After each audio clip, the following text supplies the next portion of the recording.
Hello, I'm the FanFic Critic. I read it, you listen. Today, we're going to be looking at a fanfic of a genre I have not reviewed before. The genre, you may ask? Back to the Future. Ah man, Back to the Future, probably one of the greatest movie series of all time. I loved those movies when I was a kid, and I still love them. So, someone has decided to write a fanfic about it.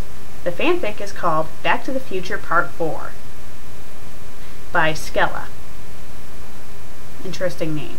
Well, this person is also known on YouTube as SkellaDude12 or something like that, and I think they're also part of the Otakon review or something like that. But, you know, same person.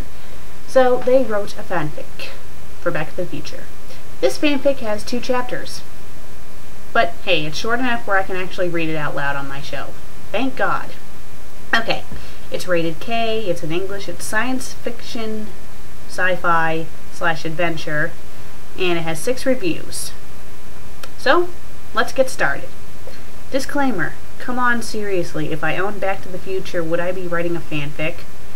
Okay, you should really have the F in future be capitalizing, that's the title of the movie.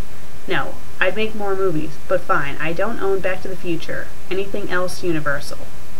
Shouldn't you have the word or in there so it says I don't own Back to the Future or anything else Universal? I know this isn't actually the story, but still, I'm very picky about grammar, people, if you haven't noticed that already. At least not yet.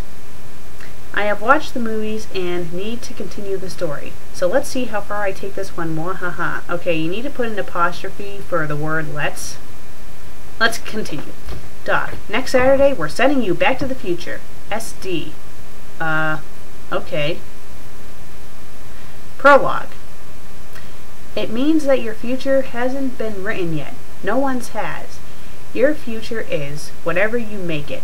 So, make it a good one, both of you, Doc Brown said as he climbed back into the steam machine. Marty looked at Jessica and smiled.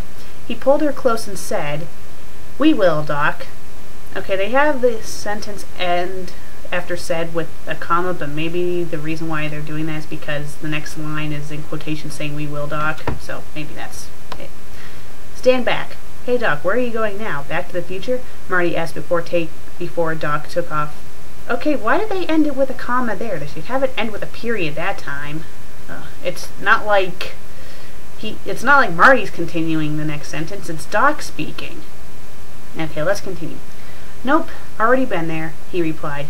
Marty and Jennifer backed off the tracks, and then the train lifted into the air and zoomed away in a flash of brilliant white and blue lights. Well, there goes Doc, Marty said, smiling. Again with the comma! Maybe I'm just really picky, but I'm the fanfic critic. I'm supposed to be picky. You should be ending it with a period. Period.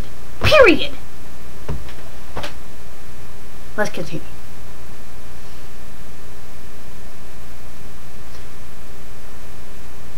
Marty, do you think we'll ever see him again? Jennifer asked. Maybe. You never know what the future will hold, Marty said.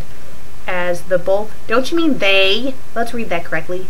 As they both headed back toward the truck.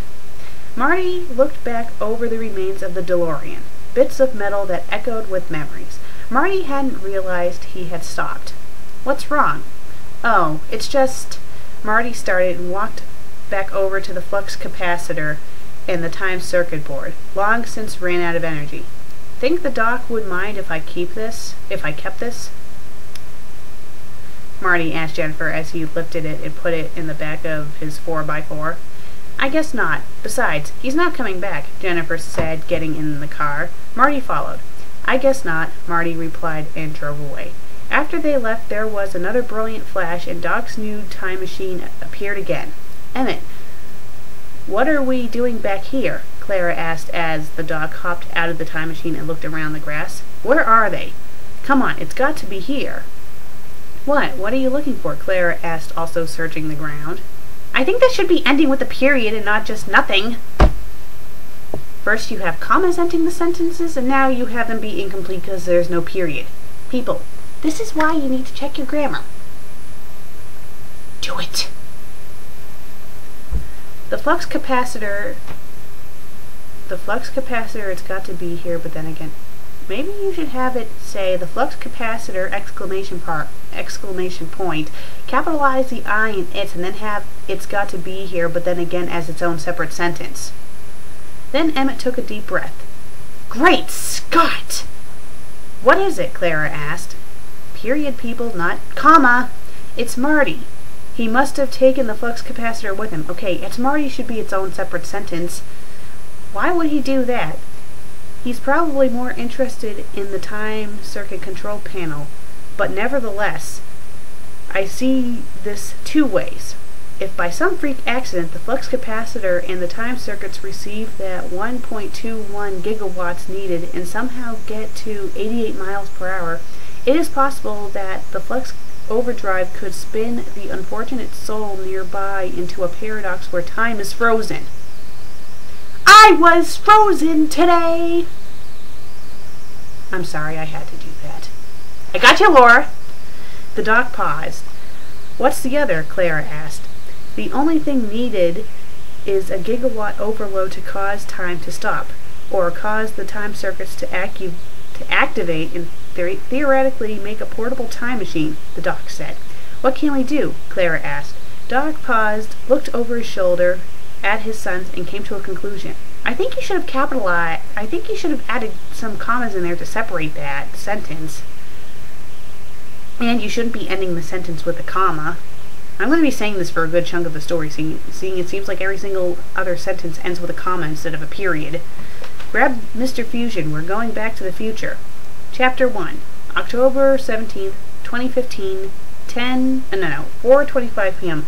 Okay, I haven't actually gone on to the next page yet. This is actually in the middle of the real Chapter 1 on fanfiction.net, so just go with it. Marlene, where are you? Marty called up the stairs at his daughter. I'm here, Dad, Marlene called back. What are you doing? Marty asked. I'm, cleaning my room?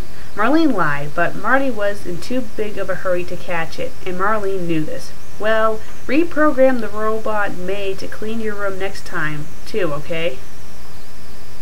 Don't you mean we'll reprogram the robot?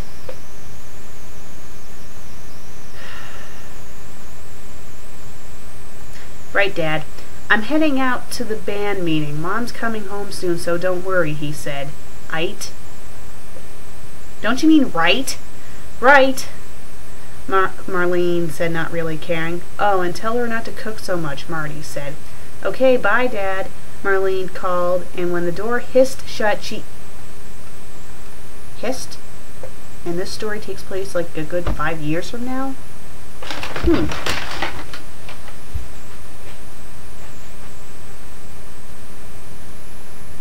Let's see if my door hisses when I open it.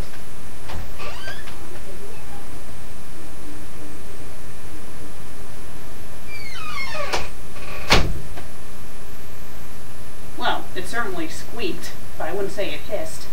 What about this door? This one more rumbled. Well, you gotta remember, back in the 80s, they had their own little vision of what the future would look like, where we had hoverboards and wore weird clothes and stuff, and frankly, it's been like a good 30 years since the 80s, and we still look almost the same. Maybe our styles are a little different, and I guess technology has gotten much better since then.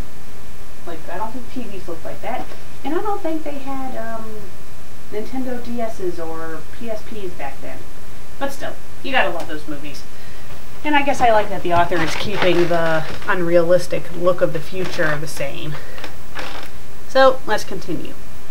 She scrambled back into her parents' room, dove into the closet, and pulled out an old photo album. That was my mistake, by the way, not theirs. In it were her father's memories, trifles of a past life, one that didn't exist in just the past, but in the future as well. She opened the book to see a picture of her father, aunt, and uncle in front of a fountain. It was creased and a bit rumpled, but visible. There was a black and white picture of the ground. The significance of this picture was still unknown, but it was crumpled too. There was a newspaper clipping with the date conveniently cut out that showed a picture of Griff and his gang getting arrested. Marlene looked over the article. She was 100% certain that the event in front of her hadn't occurred. There was a matchbox that read, you should have that end with a colon, Biff's Auto Detailing. And that shouldn't be in quotations like it's a spoken word. That should be part of the other paragraph. Okay, let's just continue. The purpose of this matchbox still bugged Marlene. You should have that end with a period. She put the unused matchbox back in the pouch and moved on. There was a videotape in a pouch, one that came directly from the camera and hadn't been developed yet. And since there wasn't any tape player in existence, Marlene couldn't do anything about it. There were 2 tickets to... Wrong! 2! You have an extra O. Get rid of that, please. To a dance in the next pocket. The Enchantment Under the Sea Dance, November 10th, 1955. Both were used. The slogan read, "Be there or be square." Nobody said square in her father's time. That kind of lingo Marlene knew only existed in the 1950s. The next pouch contained a receipt. It was from this time, but the date was 4 days from now. Marlene read the receipt closely. October 21st, 2015, Antiques Shop, 34 Main Street, 1 CPY, 1930-2033. This still got the best Marlene, okay? How in the world her father managed to get a book he doesn't own that isn't even in the store yet? Okay. The door hissed open. Marlene, are you there? Marlene closed the photo album and put it back in the box where she found it. There were more items in the box, but that would have to be another day's adventure. I'm up here, Mom, Marlene called back. Okay, just wondering. Supper will be ready soon, okay? Okay. Marlene bolted back to the closet and seized the box and ran to her room with it in her grasp.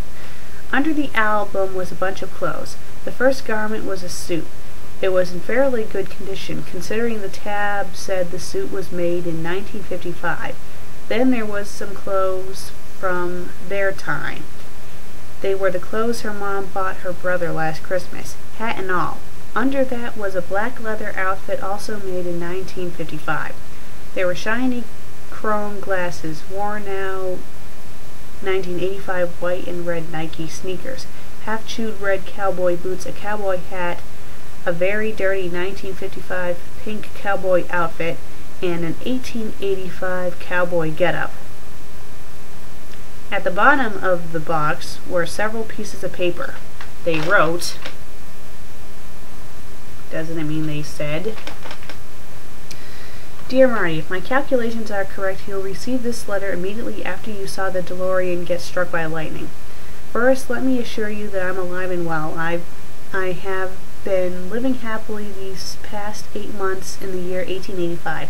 The lightning struck the DeLorean, caused a gigawatt overload that scrambled the time circuits, activated the flux capacitor, and sent me back to the year 1885.